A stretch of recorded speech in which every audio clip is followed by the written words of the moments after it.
आज 15 जुलाई है और 15 जुलाई से रिलेटेड सारे मोस्ट इम्पॉर्टेंट करंट अफेयर को हम लोग पढ़ेंगे और उससे जुड़े हुए तथ्यों को भी समझेंगे। तो चलिए शुरू करते हैं। पहला क्वेश्चन है, ईरान सरकार ने चाबहार जाहेदान रेल परियोजना के निर्माण से किस देश को अलग कर दिया है? तो भारत को ईरान सरकार ने चाबहार जाहेदान रेल परियोजना के निर्माण से अलग कर दिया है, यानी यहाँ पर ऑप्शन बी भारत सही है।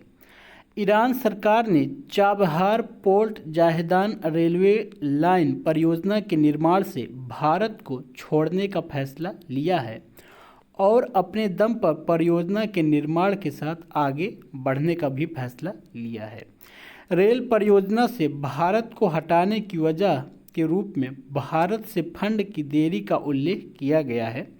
इस रेलवे लाइन निर्माण के लिए सन 2016 में भारत के प्रधानमंत्री श्री नरेंद्र मोदी की ईरान यात्रा के दौरान भारत सरकार की इरकान इंटरनेशनल लिमिटेड और ईरानी रेलवे के बीच समझौते ज्ञापन पर हस्ताक्षर किए गए थे। Chabahar port Zahedan rail line परियोजना के बारे में समझते हैं कि चाबहार बंदरगाह के विकास के लिए और चाबहार बंदरगाह से जाहेदान के लिए 628 किलोमीटर रेलवे लाइन के निर्माण के लिए भारत, अफगानिस्तान और ईरान के बीच त्रिशंकु समझौता हुआ था। यदि भारत द्वारा यह रेलवे लाइन प्रोजेक्ट पूरा किया जाता तो यह भारत को अफगानिस्तान और शेष मध्य एशिया देशों के साथ एक वैकल्पिक व्यापार मार्ग की सेवा देता। हम लोग यहाँ पर अब फिगर के माध्यम से समझेंगे। ये पूरा फिगर है। मुंबई यहाँ पर स्थित है भारत में और ये चाबहार पोर्ट यहाँ पर है। तो चाबहार पोर्ट के लिए हम मुंबई से अपने पोतों के द्वारा जो जलयान है उससे जाते और फिर चाबहार से यहाँ पर मध्य जो ये अफ़गानिस्तान है, अफ़गानिस्तान के लिए हम लोग रेलवे लाइन से जाते। तो ये एक सुविधा बन जाता जिससे हमें पाकिस्तान के ऊपर डिपेंड न रहना पड़ता। अभी जो हमको अफ़गानिस्तान जाना पड़ता है तो हम लोग पाकिस्तान से होकर अपने सामान अफ़गानिस्तान पहुंचाते हैं और बार बार पाकिस्तान इसमें अवरुद्ध डालता है। लेकिन जब ये रेलवे लाइन विकसित हो जाती तो ऐसा ना होता। इससे हम मध्य एशिया तक अपने सामानों को आसानी से पहुंचा सकते थे। नेक्स्ट क्वेश्चन है, शुद्ध नामक एक अल्ट्रावायलेट सैनिटाइजिंग डिवाइस किस संस्था के द्वारा विकसित किया गया है? तो आईआईटी कानपुर के द्वारा शुद्ध नामक एक अल्ट्रावायलेट सैनिटाइजिंग डिवाइस विकसित किया गया है, यानी यहाँ पर ऑप्शन ए आईआईटी कानपुर सही है। यह डिवाइस केवल 15 मिनट में 10 बाय 10 वर्ग फुट के कमरे को कीटाणु रहित करने में सक्षम है। यह डिवाइस स्मार्टफोन से संचालित किया जा सकता है और इसे संचालित करना भी आसान है। इसमें 6 यूवी अल्ट्रावायलेट लाइटें लगी हैं। इस डिवाइस का उपयोग अत्यधिक प्रणव स्थानों जैसे कि होटल, अस्पताल, मॉल, कार्यालय और स्कूलों में बहुत ही आसानी से यूज किया जा सकता है। यूवी सैनिटाइजेशन क्या है? आमतौर पर सूक्ष्म जीवों को मारने के लिए यूवीसी अल्ट्रावायलेट सी का उपयोग किया जाता है।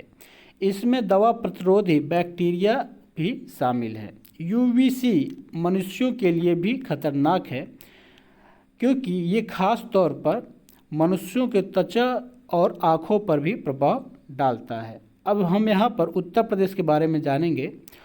उत्तर प्रदेश को संविधान लागू होने के बाद 12 जनवरी 1950 को संयुक्त प्रांत का नाम उत्तर प्रदेश रखा गया। पहले उत्तर प्रदेश का नाम क्या था? संयुक्त प्रांत था, लेकिन 12 जनवरी 1950 को इसको बदलकर उत्तर प्रदेश कर दिया गया। उत्तर प्रदेश के प्रथम मुख्यमंत्री गोविंद वल्लभ पंत थे। उत्तर प्रदेश की राजधानी लखनऊ है तथा पड़ोसी राज्य कौन कौन से हैं? उत्तराखंड, हिमाचल प्रदेश, बिहार, झारखंड, हरियाणा, राजस्थान, मध्य प्रदेश, छत्तीसगढ़ और दिल्ली इसके पड़ोसी राज्य हैं। भारत के सर्वाधिक राज्यों की सीमा जो है उत्तर प्रदेश से लगती है। पड़ोसी देशों में कौन है? तो एकमात्र पड़ोसी देश नेपाल है। उत्तर प्रदेश में 75 जिले हैं तथा इसका राजकीय दिवस 1 नवंबर को मनाया जाता है। विधानसभा सीट यहाँ पर 404 हैं, जिसमें से एक एग्लो है। विधान परिषद सीट यहाँ पर 100 है। लोकसभा सीट 80 है तथा राज्यसभा सीट 31 है। राजकीय पशु बारहसिंघा है, राजकीय वृक्ष अशोक है, राजकीय पुष्प पलाश है और राजकीय चिन्ह मछली है। नेक्स्ट क्वेश्चन है, किस राज्य में रोको टोको अभियान शुरू किया गया है? तो मध्य प्रदेश में रोको टोको अभियान शुरू किया गया है, यानी यहाँ पर ऑप्शन डी मध्य प्रदेश सही है। इस अभियान के तहत राज्य सरकार उन लोगों को लक्षित करेगी जो मास्क नहीं पहनते हैं। इसके तहत राज्य सरकार उन लोगों को भी मास्क बांटेगी जो सार्वजनिक स्थानों पर मास्क नहीं पहनते हैं, क्योंकि राज्य में सभी सार्वजनिक स्थलों पर मास्क पहनना जरूरी है। हम लोग यहाँ पर मध्य प्रदेश के बारे में जानेंगे। मध्य प्रदेश देश का दूसरा सबसे बड़ा राज्य है क्षेत्रफल में। मध्य प्रदेश की स्थापना 1 नवंबर 1956 में की गई। इसकी राजधानी भोपाल है। इसमें 52 जिले हैं। राजकीय वृक्ष बरगद है, राजकीय पशु बारहसिंगा है। यहाँ पर लोकसभा सीट 29 है, 29, तथा यहाँ पर राज्यसभा सीट 12 है। पड़ोसी राज्य कौन कौन से हैं? पड़ोसी राज्य उत्तर प्रदेश, छत्तीसगढ़, राजस्थान, महाराष्ट्र और गुजरात है। मध्य प्रदेश के मुख्यमंत्री शिवराज सिंह चौहान हैं तथा राज्यपाल आनंदीबेन पटेल हैं। आनंदीबेन पटेल को अतिरिक्त भार दिया गया है।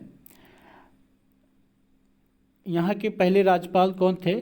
कलराज मिश्र थे। कलराज मिश्र की तबीयत खराब होने के कारण आनंदीबेन पटेल को अतिरिक्त प्रभार दिया गया है। आनंदीबेन पटेल उत्तर प्रदेश की भी राज्यपाल हैं। नेक्स्ट क्वेश्चन है, हाल ही में किस राज्य ने फसलों का ऑनलाइन पंजीकरण सुविधा शुरू किया है? तो आंध्र प्रदेश ने फसलों का ऑनलाइन पंजीकरण सुविधा शुरू किया है, जिसके तहत राजस्व और कृषि विभाग को अधिकारियों को राज्य के प्रत्येक किसान द्वारा बोई गई फसलों के विवरण को संयुक्त रूप से ऑनलाइन दर्ज करने का काम सौंपा गया है। अब हम लोग यहाँ पर आंध्र प्रदेश के बारे में समझेंगे। आंध्र प्रदेश की राजधानी हैदराबाद है। हैदराबाद सिर्फ 10 साल के लिए ही निर्धारित किया गया है, इसके बाद अमरावती कर दिया जाएगा। आंध्र प्रदेश के मुख्यमंत्री जगन मोहन रेड्डी हैं और यहाँ के राज्यपाल विश्वभूषण हरिचंद्र हैं। आंध्र प्रदेश क्षेत्रफल में भारत का चौथा राज्य है तथा जनसंख्या में 8वां सबसे बड़ा राज्य है। यहाँ का आंध्र प्रदेश का सबसे बड़ा शहर अमरावती है। नेक्स्ट क्वेश्चन है, हाल ही में पोलैंड के राष्ट्रपति के रूप में किसे चुना गया है? तो बता दें, एंड्रेस डूडा को राष्ट्रपति के लिए पोलैंड में फिर से चुना गया है, यानी यहाँ पर ऑप्शन ए एंड्रेस डूडा सही है। पोलैंड के वर्तमान राष्ट्रपति ने एक बार फिर से राष्ट्रपति चुनाव को जीत लिया है। उनका वर्तमान कार्यकाल 6 अगस्त को समाप्त हो रहा था। बता रहे हैं कि 6 अगस्त के बाद ये पुनः राष्ट्रपति के लिए चुने गए हैं। टुंडा के मुख्य प्रतिद्वंदी कौन थे? रफाल थे। यहाँ पर हम लोग अब टुंडा मतलब पोलैंड के बारे में जानेंगे। पोलैंड की राजधानी वारसा है तथा यहाँ की मुद्रा जलाटी है। पोलैंड के पड़ोसी देश कौन कौन से हैं? जर्मनी है, हंगरी है, यूक्रेन, बेलारूस और लिथुआनिया है। नेक्स्ट क्वेश्चन है, वान कर्मन पुरस्कार 2020 से किसे सम्मानित किया जाएगा? तो के सिवन को वान कर्मन पुरस्कार 2020 से सम्मानित किया जाएगा, यानी ऑप्शन सी यहाँ पर के सिवन सही है। इसरो के प्रमुख कैलाश वड़िवू सिवन को international academy of astronautics IAA के वान कर्मन पुरस्कार 2020 के लिए चुना गया है। वान कर्मन पुरस्कार को IAA के सर्वोच्च सम्मान के रूप में जाना जाता है। डॉक्टर के सिवन को यह पुरस्कार मार्च 2021 में पेरिस फ्रांस में दिया जाएगा। IAA international academy of astronautics के संस्थापक थियोडोर वान करमन है तथा इसका मुख्यालय पेरिस फ्रांस में है। नेक्स्ट क्वेश्चन है, भारत का एकमात्र गोल्डन बाघ कहाँ पर देखा गया? तो बता दें, असम के काजीरंगा राष्ट्रीय उद्यान में भारत का एकमात्र सुनहरा बाघ देखा गया। दुर्लभ बाघ की तस्वीर म्यूरेस हेड्रे द्वारा ली गई थी और भारतीय वन सेवा के अधिकारी परवीन कासवान द्वारा इसको साझा किया गया। कासवान के अनुसार यह 21वीं सदी में गोल्डन टाइगर या गोल्डन हैवी टाइगर का एकमात्र दस्तावेज है। नेक्स्ट क्वेश्चन है, तुर्कमेनिस्तान में भारत का नए राजदूत के रूप में किसे नियुक्त किया गया है?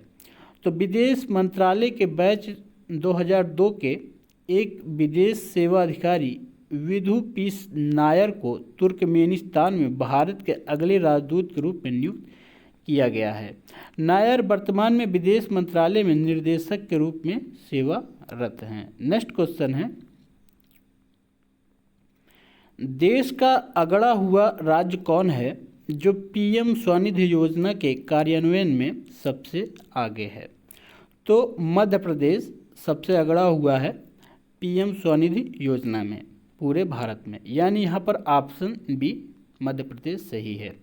मध्य प्रदेश के मुख्यमंत्री शिवराज सिंह चौहान ने राज्य में स्ट्रीट वेंडर्स को वीडियो कॉन्फ्रेंसिंग के माध्यम से 12 जुलाई सन 2020 को संबोधित किया है, जिसमें उन्होंने बताया कि मध्य प्रदेश में अब तक 15,500 स्ट्रीट वेंडरों को लगभग 15.50 करोड़ रुपए के ऋण दिए जा चुके हैं। बता दें कि PM स्वनिधि योजना के तहत स्ट्रीट वेंडर्सों को 10-10 हज़ार रुपये ऋण प्रदान किए जाते हैं, जिसमें ब्याज 1 साल के लिए नहीं लिया जाएगा। PM स्वनिधि योजना के तहत 5,000 करोड़ रुपए जारी किए गए हैं, जिससे 50 लाख से भी अधिक जो है स्ट्रीट वेंडर्स लाभान्वित होंगे। स्ट्रीट वेंडर्स उन्हें कहते हैं जो फुटपाथों पर दुकान लगाते हैं, जो ठेलों पर दुकान लगाते हैं, इस तरीके को लोग को स्ट्रीट वेंडर्स कहते हैं। नेक्स्ट क्वेश्चन है, भारत की पहली कंपनी जो 12 लाख करोड़ रुपए को छूने वाली पहली कंपनी बन गई है। तो मुंबई स्थित भारतीय बहुराष्ट्रीय company Reliance industries limited RIL 12 lakh crore रुपए छूने वाली पहली भारतीय कंपनी बन गई है। रिलायंस यह उपलब्धि हासिल करने वाला पहली भारतीय कंपनी भी बनी है। रिलायंस इंडस्ट्रीज लिमिटेड के चेयरमैन कौन है? तो मुकेश अंबानी हैं, जो विश्व में 6ठे नंबर के सबसे अमीर व्यक्ति हैं।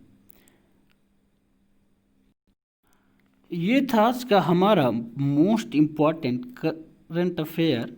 हमारे इस वीडियो को अधिक से अधिक लाइक, शेयर और कमेंट करें, और अगर हमारे चैनल पर आप नए हैं तो सब्सक्राइब करना ना भूलें।